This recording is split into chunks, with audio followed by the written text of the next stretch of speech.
Hello everyone! Welcome to our tutorial on how to pull the score to your learning management system manually using JavaScript in Storyline. Let's get started.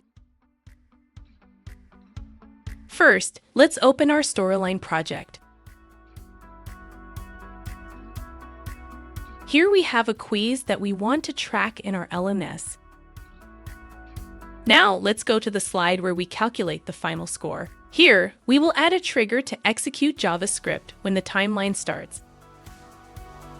Click on the New Trigger button. In the Action dropdown, select Execute JavaScript. Set the timing to when timeline starts and select this slide. In the script window, we will write our JavaScript code. This is a code that will send the score to the LMS. Let's break down this code.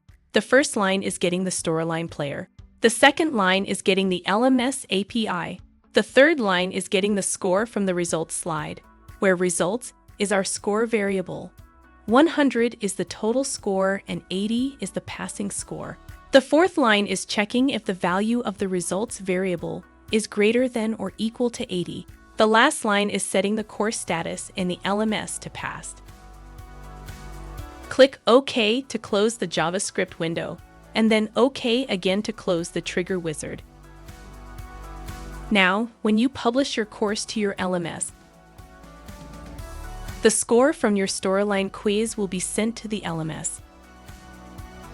Now you've learned how to pull the score to the LMS manually using JavaScript in Storyline.